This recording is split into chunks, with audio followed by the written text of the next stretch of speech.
Shalom, jumpa lagi dengan saya PDP Tanjohan dalam renungan hari ini Senin 7 Desember 2020. Renungan yang akan saya bagikan saya beri judul polusi suara. Polusi suara. Ya, bacaan diambil dari Kolose 3 ayat 1 sampai dengan 11 yang berbunyi, "Karena itu kalau kamu dibangkitkan bersama dengan Kristus, carilah perkara yang di atas, di mana Kristus ada duduk di sebelah kanan Allah.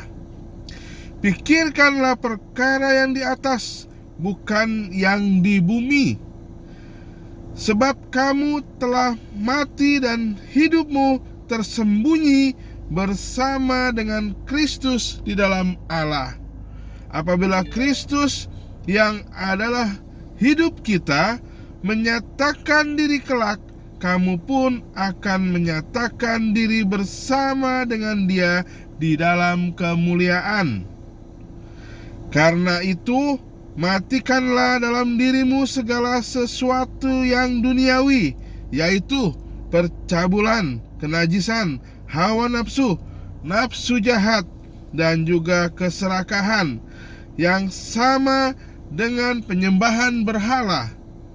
Semuanya itu mendatangkan murka Allah atas orang-orang durhaka.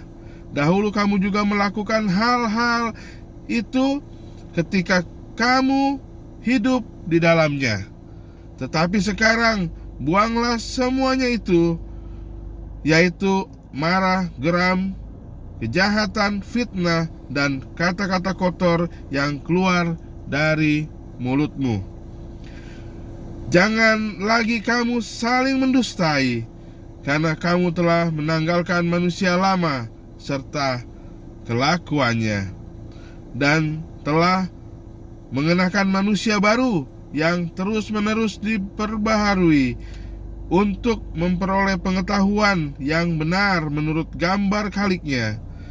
Dalam hal ini tiada lagi orang Yunani atau orang Yahudi, orang bersunat atau orang tak bersunat, orang barbar atau orang Skit, budak atau orang merdeka, tetapi Kristus adalah semua dan di dalam segala sesuatu. Amin. Demikianlah pembacaan firman Tuhan, dan natsnya atau ayat intinya terambil dari Kolose 3 ayat 8 yang berbunyi, "Tetapi sekarang buanglah semuanya ini, yaitu marah, geram, kejahatan, fitnah, dan kata-kata kotor yang keluar dari mulutmu." Ya, saudara-saudara yang terkasih, kata-kata tak senonoh dan ungkapan yang kasar kini semakin biasa diucapkan dalam acara-acara utama televisi. Banyak penulis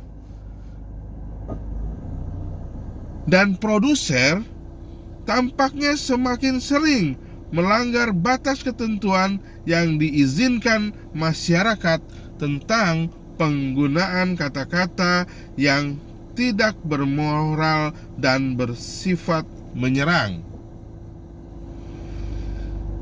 Perkataan yang tidak senonoh dan kasar adalah jenis polusi suara yang paling buruk.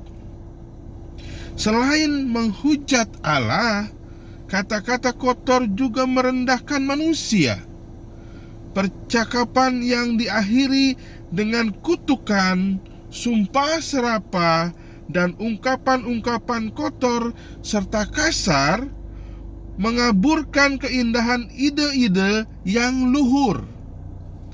Kata-kata yang bersifat mengutuk dapat membangkitkan amarah dan merusak hubungan kita dengan sesama. Kata-kata tersebut dapat menimbulkan sakit hati yang berkepanjangan dalam diri orang-orang yang peka terhadap perlakuan kasar secara lisan. Perkataan yang tidak baik membuat keadaan di sekitar menjadi tidak bermoral dan tidak rohani, sehingga merusak pikiran dan cara hidup yang kudus. Suara yang memekakan telinga dapat meredam suara Roh Allah. Itulah sebabnya firman Allah menyatakan dengan jelas jenis perkataan yang tidak boleh keluar dari bibir para pengikut Yesus. Sekali lagi, Kolose 3 ayat 8 berbunyi, "Tetapi sekarang buanglah semuanya ini, yaitu marah, geram, kejahatan, fitnah, dan kata-kata kotor yang keluar dari mulutmu." Dan sekaligus jenis perkataan yang seharusnya menjadi ciri khas kita. Berabad-abad yang lalu, pemazmur mempersembahkan sebuah doa yang akan membuat kita lebih bijaksana. Di dalam Mazmur 141 ayat 3 berkata, "Awasilah mulutku, ya Tuhan, berjagalah pada pintu bibirku." Doa semacam itu sangat kita butuhkan pada masa-masa sekarang ini. Kesimpulannya, perkataan yang tidak senonoh memalukan si pengucap serta merendahkan si pendengar. Ya, saudara-saudara yang terkasih, melalui renungan hari ini kita semua diingatkan untuk kita terus memuliakan Tuhan. Salah satunya yaitu dengan menjaga kata-kata kita. Saya pun sangat diberkati dan sangat tertegur dengan renungan hari ini, di mana terkadang emosi jiwa dalam diri saya masih sulit saya kendalikan, sehingga seringkali saya juga mengeluarkan kata-kata yang kotor, kata-kata yang menghina, kata-kata yang tidak senonoh. Bahkan saat terjadi sesuatu, mungkin dalam mengendarai kendaraan ataupun juga dalam hal-hal bermasyarakat, sesekali pernah saya mengeluarkan kata-kata yang tidak layak, dan itu sangat-sangat membuat saya menjadi malu.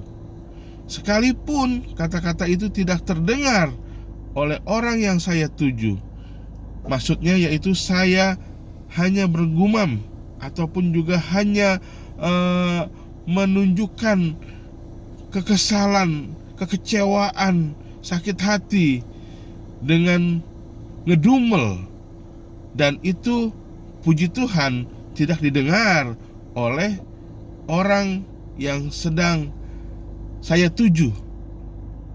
Dan bisa saudara-saudara bayangkan, jika orang yang saya tuju itu mendengar kata-kata tak senonoh saya, pasti yang akan terjadi adalah keributan, mungkin pula perkelahian. Dan itu bila terjadi akan sangat-sangat mempermalukan saya. Dan mulai saat ini, melalui renungan ini, saya mau banyak belajar, saya mau lebih lagi mengendalikan diri saya untuk terus mengontrol emosi dan juga menahan amarah untuk tidak mengeluarkan kata-kata yang dapat membuat orang sakit hati dan juga akan terjadi sesuatu yang sesungguhnya tidak saya inginkan. Puji Tuhan, melalui renungan hari ini kita semua diingatkan dan kita semua harus bisa menjaga lidah kita, kata-kata kita, sehingga melalui kata-kata kita nama Tuhan dipermuliakan, nama Tuhan diagungkan, sehingga banyak orang yang tertarik kepada Tuhan untuk datang kepadanya melalui perkataan kita yang lemah lembut, yang menghibur, yang menguatkan, yang memberikan nilai-nilai positif untuk membangun sesama. Tuhan Yesus memberkati kita semua. Shalom.